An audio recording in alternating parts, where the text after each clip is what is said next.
Hey, welcome to Super Social Club. I'm Jeremy. This is my 2019 collections video. I did one last year. I thought I would do another one. Instead of showing you my entire collection all at once, I've kind of just gone through and selected a few bottles I think are interesting or kind of worthwhile to share. So let's get started. First off, Old Pulteney 17. Such a classic, amazing whiskey. This was such good value for its time. Unfortunately discontinued now, but I think it was like $120 Canadian, something like that.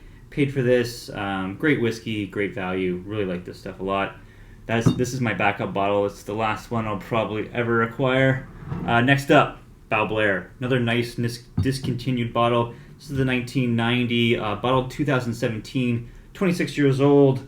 What a great stuff. Blair, awesome whiskey. This is my backup bottle of that. You might be able to still find that on a shelf here or there. I'm not sure. But if you can, definitely pick it up because they switched all those vintages to the new age statement line. Macallan. This is the 10-year-old sherry, discontinued. I've had this bottle for a long time.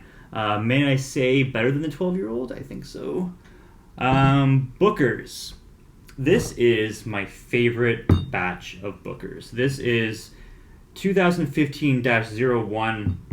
You'll notice the label, a little different than how you'll see it. I'll throw up what this actual batch is. When they send these things international, they kind of come without that distinctive named label. So this is just referred to as 2015-1, which is this label here. I have not tasted a better Booker's than this one. Amazing stuff. Let's switch gears and go to a rum. How about Curtin Sweeney? This is an 18-year-old. I've had the 12. I think they make a 21 as well. This is great value. I bought this, I think it was like $55 USD. Great value rum. Haven't had the 18 yet, but looking forward to eventually opening that one day. Let's go, how about independent bottlers? One of my favorite independent bottlers, of course, Gordon MacPhail. Their whole cask strength series has been really good. I've had some awesome stuff. This is a 2014 Colila. Colila, in my opinion, is best done in the independent bottling market. They do have some really nice official bottlings, but it just seems like the independents that come out when they bottle this stuff at cask strength, really awesome stuff.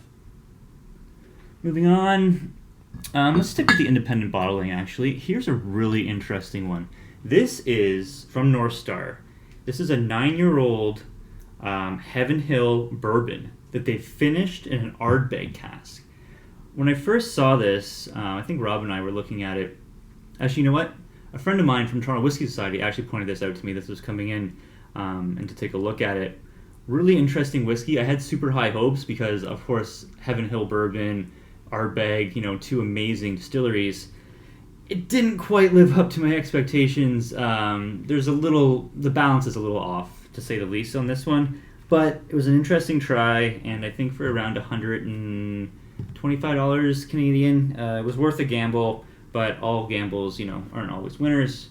No big deal. It's still an interesting dram to try, for sure. Next up, Adele Fee. This is a really prestigious independent bottler. This is a Glen Grant, 29-year-old cask strength. My really good friend Jasper, he gave me the heel of this one. I've been nursing it just because it is such a really nice whiskey. Glen Grant, some great stuff. You always hear about like Glen Grants. Their really old distillate stuff goes for crazy money in the secondary market.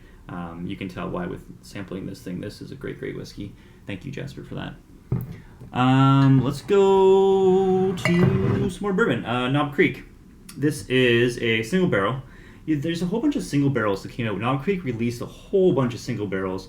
Lots of different liquor stores, lots of different retailers were doing selections of these. These things are coming in at 14 years old, 60% ABV. This one was bottled for Green Meadow Wine and Spirits. They have the little one fly, we all fly. I don't know if it's like a basketball team. If I know what it is, I'll put it here. I got this from a guy in the States.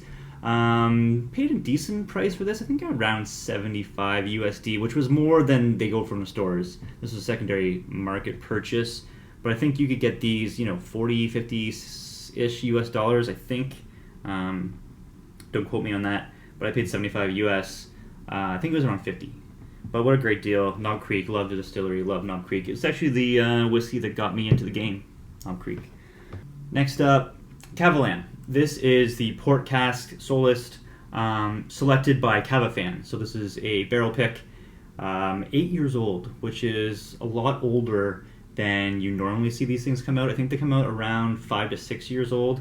So 8 years old in a Taiwan, Taiwanese climate, that's exceptionally older than normal. This is a great whiskey. Maybe you've seen Rob mention this one before. Awesome stuff. This is how much I have left, and I have a backup. I'm nursing this one quite a bit as well. It's so good. Next, let's move over to this side. You guys all know this. BTAC bottle, Thomas Chase Handy Sazerac Rye. This will be reviewed pretty soon. Probably not going to crack this, but I do have a bunch of whiskey from this year. This is 2017 that I've had samples of, and I have probably about 2 to 3 ounces left. So enough to get my palate right on this one, do a review of it. That will be coming out really soon. Sticking with the bourbons, here's a really interesting one. You've probably seen it before on the secondary market, Mic Drop. This is a blend of a bunch of different whiskeys from MGP. MGP, of course, being that big distiller in the US that supplies to a whole bunch of your favorite bourbon and rye companies. So the mash bill is made up of 75% corn, 20% rye, 4% malted barley, and it's a whole bunch. I think it's a whole bunch of casks. I'll put how many casks it was here. It's 8 years old, cask strength, unchill filtered. Commands a big money on the secondary market. I'm not sure if I'm going to open this or maybe trade it for something else. We'll see how that goes. What else I got over here? Oh yeah, this is an interesting one.